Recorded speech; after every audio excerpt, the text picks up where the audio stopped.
Welcome back. Safety crews have cleaned the racetrack, and the cars are rolling once again around this half mile for the Whelen All-American Super Late Models. Let's go down trackside to Dick Berggren.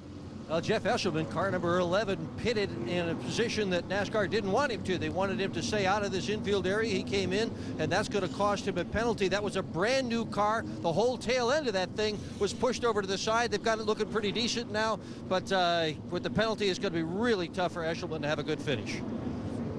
Dick, the car that started 29th is Bear Resnowicki. Now this kid came from Las Vegas weekly to race here and finished 4th in points and claimed Rookie of the Year honors. He kept his nose clean to finish 9 times in the top 10. But tonight, starting 29th, was the omen for him. He got center punch on the right side. The car came down pit road too early. He also was penalized by NASCAR. But again, this is the second trip down as they're trying to repair the right side damage. The body was pinned to the left rear tire, so there's obviously more damage underneath this race car for this young man who did very well this season, but not on the biggest stage in his young career in a super late here tonight. Difficult times for the 11 and the 95. Lights are out on the pace car. They'll pull that off the racetrack. The field back in the hands of the 12 of Rip Michaels. On his outside, Alex Hawes, as we get ready for the restart. Again, double file restarts in the All-American Series. This is the super late models coming out of turn 4. And green flag back in the air. Remember, a big advantage if you can get a decent start to start from the outside. All the way down inside the white line for that inside line of cars. Side by side for the lead. Look at Rip Michaels. Can he clear him? Not yet. Alex Hawes battling in the preferred line, that outside line. Let's see if he can get by him. Rip Michaels with a good run through 1 and 2. He takes the lead, and the caution comes out once again. Oh, upside down. The 75, actually 76. 76. That was the 76 of Sean Calderwood out of Bakersfield, California. You see Sean moving around in the car. Rolls the car going into turn number 1.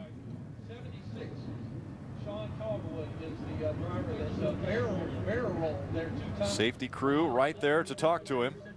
Saw him take the steering wheel off. What a crazy ride for young Sean Calderwood. He qualified 33rd for this race.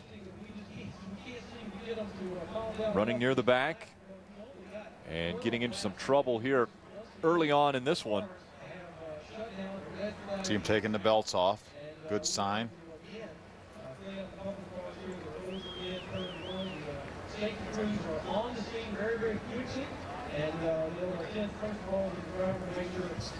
It looked like what happened with Sean Calderwood is there was a car that had slowed in front of him, and actually he went up over the top of that race car.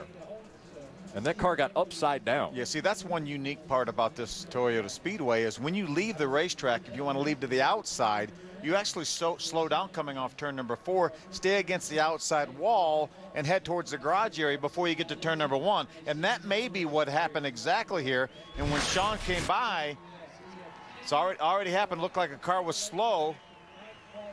There he's almost on the top of that race car as it comes back down. Over one more time. Yeah, that was a pretty lazy flip right there. If you're going to have to get upside down, that's the way to do it. Well, hold on, Phil. You might be the only human on the world, I mean on the earth, that can say that was a lazy flip just because of what you did at Talladega. Yeah. That blue car, you see, he was slowed down. We were nose to tail, and Sean was on the inside. Looked like he rode over the left rear tire. That's the blue car right there to the right of Sean. That's the 60 car right there, and that's Mike Lee. Looked like Sean ran over the left rear corner of that car, and that's what launched him up into the air.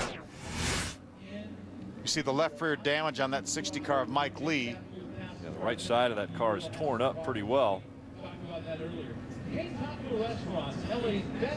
Left side.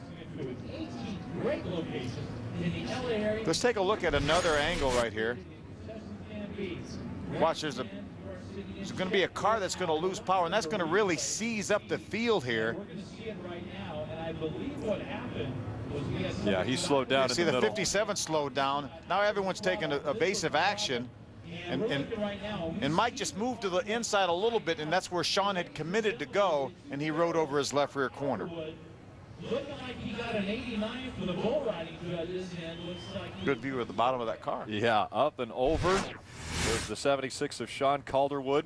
We saw him climb out of that race car under his own power. He was smiling.